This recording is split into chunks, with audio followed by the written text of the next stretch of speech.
วิดีโอนี้เป็นเพียงแนวทาง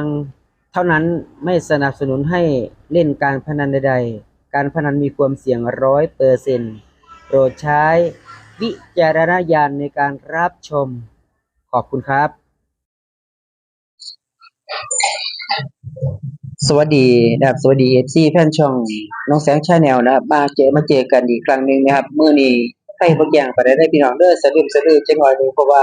กลางเว้นก็ค่าธุระนะครับก็เลยบ่ได้ลงคลิปกลางเว้นนะพี่น้องมื้อนี้ก็มาค่ำๆกันครับพ้อกันกับพี่กับน้องกัน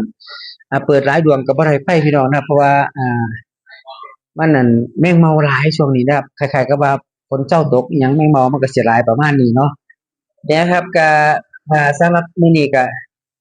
ในทางของอาจารย์ท่านใดนะครับมาเบิ่งกันก็แล้วกันเนาะนะครับไปนำกันเด้อพี่น้องเด้ออยู่นำกันจนว่าหมดเวลาเบิดคลิปพุ่นล่ะเนาะนะครับสำหรับท่านที่เข้ามาแล้วก็อย่าลืมนะครับเด้อกดไลค์กดแชร์กดติดตามกดกระดิ่งเพื่อเป็นการแจ้งเตือนนะครับสำหรับท่านที่เข้ามาใหม่ก็อย่าลืมนะครับกดติดตามแล้วก็กดกระดิ่งไว้สิบ่ได้พลาดคลิปดีๆที่ทางช่องเฮานำมาเสนอเนาะพี่น้องเนาะเพราะว่าใกล้แล้วเด้ช่วงนี้นะครับวันที่13แล้วเนาะ13 14 15นี่2-3มื้อเนาะนะครับตรงนี้ก็วันอ่าประมาณนี้ล่ะนะครับประมาณนี้อีกบ่ถึงมื้อนะครับก็สิอ่าทางรัฐบาลเพิ่นก็สิประกาศแนวทางแล้วเนาะครับก่อนจะเข้าไปอ่าหาแนวทางนะครับก็อย่าลืมนะครับเด้อนะครับคำเตือนนะคำเตือนทางช่องของเราทางช่องน้องแสง Channel จัดทำขึ้นเพื่อเป็นแนวทางเลือกซื้อสลากกินแบ่งของทางรัฐบาลเท่านั้นไม่สนับสนุนสิ่งพนันที่ผิดกฎหมายทุกชนิดโปรดใช้วิจารณญาณในการรับชมนะครับก็ว่ากันไปแล้วพี่น้องมาทำเปลี่ยนเสมออย่างลืมนะครับเบาบางก่อนแต่เลยเปลี่ยนก่อนนะพี่น้องนั่นในทางของอาจารย์สิงห์เด้อพี่น้องเด้อช่วงนี้มาสาจังหน่อยนึงครับของอาจารย์สิงห์เงินนะเพราะว่าเพิ่นบ่ค่อยสบายช่วงนี้นะพี่น้องเนาะเกี่ยวกับระบบหายใจระบบหัวใจเนี่ยนะครับเกี่ยวกับประมาณนี้ครับต้องการไปหาหมอแล้วพุ่นล่ะไปทางขอนแก่นเนาะนะครับก็จังได๋ก็ขอให้เพิ่นช่วงมื้อเช้าเร็วๆนะครับก็อ่ให้อยู่แบ่งปันแนวทางเฮาตลอดไปก็แล้วกันนะครับคือก็บ่หนักปานใดแต่ว่าก็คือว่าเนาะเกี่ยวกับระบบหัวใจระบบคล้ายๆกับว่าหายใจบ่เต็มที่นะประมาณนี้เพิ่นว่าเนาะก็ให้เพิ่นหายไวก็แล้วกันนะครับ เป็นกำลังใจให้เนาะนะครับมาเบิ่งแนวทางนะครับมาเบิ่งแนวทางนะครับงวดก่อนนะครับพี่น้องงวดก่อนของอาจารย์สิงห์นะครับแจ้งอยู่ตัวละพี่น้องย่านบ่เห็นหุงประมาณย่านบ่แจ้งปานใดนะเพราะว่าไฟใส่ไฟหลอดใส่ไฟหน่อยหลอดเพราะว่ามันอ่าเห็นบ่มันเป็นเงาๆเพราะว่ามันอ่านี่งวดก่อนนะครับงวดก่อนนะครับงวดก่อนเพิ่นให้มาที่เนี่ย3 ตัวถ้าตัดเล่นก็ได้เนาะ94 94 64 44นะครับงวดก่อนเด้อพี่น้องเด้องวดก่อน สำหรับสำหรับงวดนี้นะครับเอ่อสำหรับชุดสรุปเพิ่นนี่ครับสรุปพี่น้องจะเห็นกันชัดๆจะนะครับชุดสรุปนี่เห็นว่าเพิ่นวงให้94นะครับผู้ใดตัดเล่นก็น่าจะมานเนาะนะครับชุดสรุปของอาจารย์สิงห์งวดที่ผ่านมานะครับงวดวันที่1มีนาคม2568นะครับนี่คือแนวทางเพิ่นนะครับเดี๋ยวงวดนี้ขออนุญาตเขียนแป๊บนึงนะพี่น้องเด้อขออนุญาตเขียนแป๊บนึงนะครับ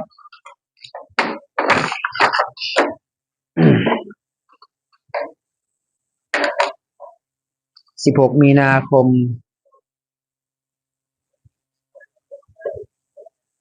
มาแล้วพี่น้องจะแอดสีลงให้ในคลิปเดียวเนาะพี่น้องเนาะเพราะว่า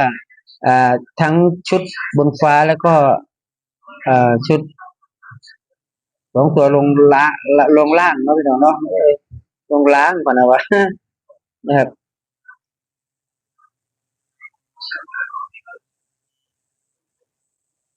ก็สิโดนจักหน่อยหนึงนะครับก็บ่เป็นหยังเนาะพี่น้องเนาะนะครับก็เบิ่งกันไปนะครับ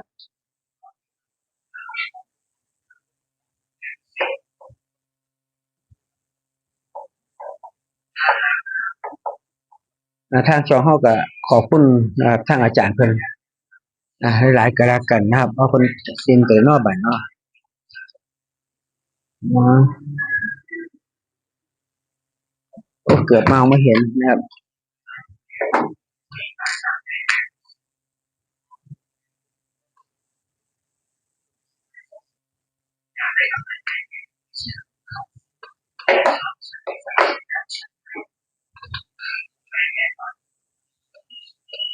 นี่นะครับแนวทางเพิ่นนะครับเด้ออ้อยบ่เห็นคงพี่น้องขึ้น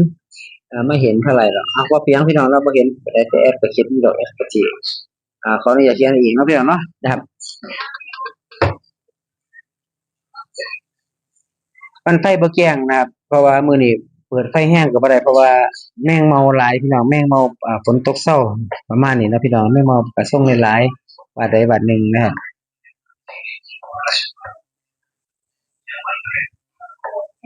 อากาศก็ส่งร้อนๆอบอ้าวจังได๋บุนะครับอยู่ในนี้นะครับ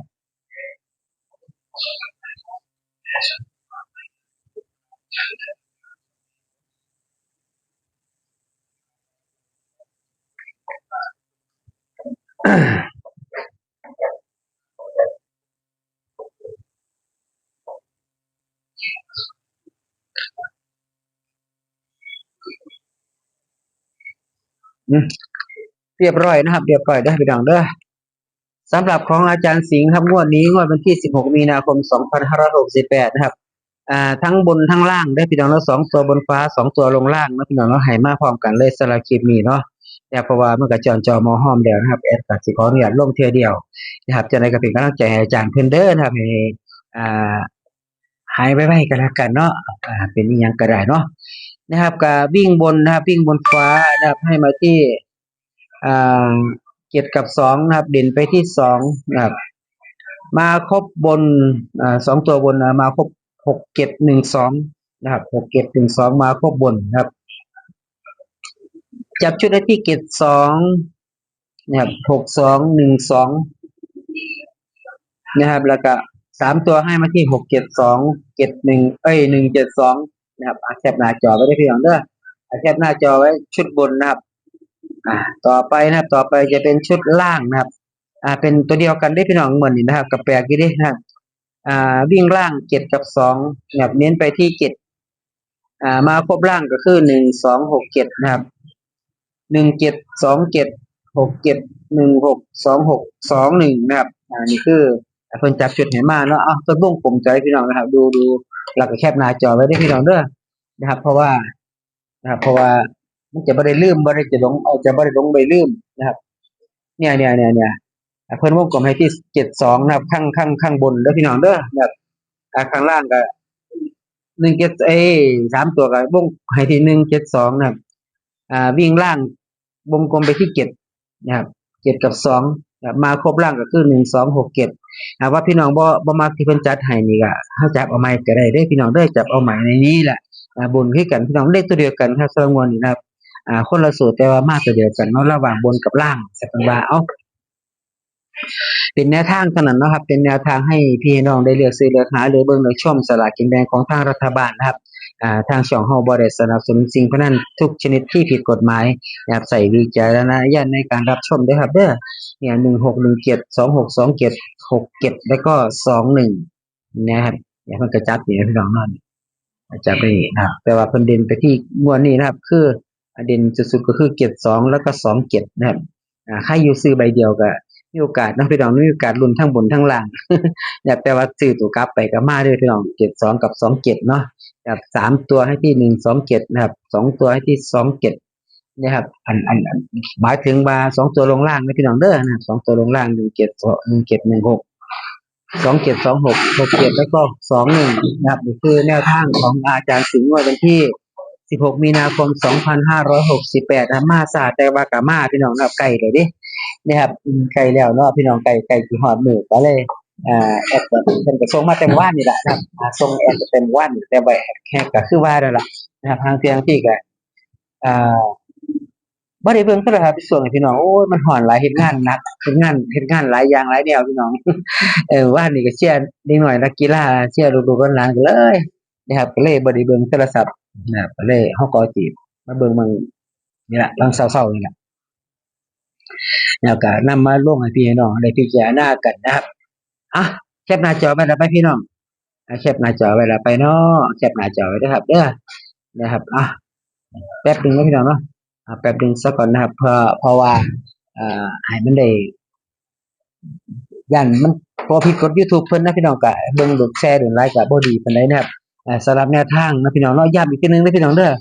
เป็นเพียงแนวทางอาจารย์แต่ละท่านอาจารย์แต่ละสำนักเป็นบุคคลธรรมดาครับบ่ได้อ่า อิหยังก็บ่ได้เพิ่นก็คิดคำนวณตามสถิตินะครับที่น่าจะเป็นเท่านั้นนะครับผิดถูกบ่ว่ากันเด้อผิดก็ให้กำลังใจถือก็ให้กำลังใจกันไปแล้วกันเนาะพี่น้องเนาะเพราะว่ามีเข้ามีหลุดเป็นธรรมดานะครับมาสรุปกันอีกรอบสุดท้ายพี่น้องนะครับก่อนสิอำลาพาจากกันไปสำหรับท่านที่เข้ามาใหม่นะครับเบิ่งบ่ทันดอกแอดว่าซั่นว่า16มีนาคมนะครับ16มีนาคมวิ่งบน7กับ2นะครับจับชุดให้ที่72 62123ตัวให้ที่672มาเขียนห่างกันพี่น้องนี่เขียนห่างกันได้ตัวพี่หญิงก็เพิ่นให้มา3ตัวบนฟ้าล่ะจับ172 762 672ครับหรือว่าพี่น้องบ่ชอบให้ตัวนี้ก็จับตัวนี้ก็ได้พี่น้อง6712มาครบ2ตัวบนนะครับ2ตัวมาครบ2ตัวครบบนไว้ว่าจะได้ฮะ2ตัวมาครบบนเนาะก็อาจจะลืมอาจจะลืมมาก็ว่าเพียงพี่น้องนะสำหรับวิ่งล่างนะ7กับ2เจ็ดกับ2เน้นไปที่7นะครับมาครบล่างก็คือ1267นะครับมาครบล่างนะครับจับชุดใหม่ก็ได้พี่น้องหรือว่าเพิ่นจับไปให้ก็คือ1216 26 26 27 67แล้วก็21นะอาจารย์สิงห์นะครับสำหรับท้ายคลิปเนี่ยก็ต้องขอบพระคุณแนวทางเจ้าของขอบพระคุณเจ้าของข้อมูลนะครับอาจารย์สิงห์กะแล้วกันนะครับที่เพิ่นได้ให้แนวทางมานำฝากพี่ฝากน้องนะครับแบ่งปันแบบสูงนะสำหรับคลิปนี้โดยเฉพาะใน FC แฟนช่องโชคๆมันๆให้รวยนะครับให้รู้จักมือแสงเงินล้านเมื่อสุขสุขคนนะครับเด้อไปพอกันคลิปหน้าคลิปนี้กล่าวคำว่าสวัสดีครับ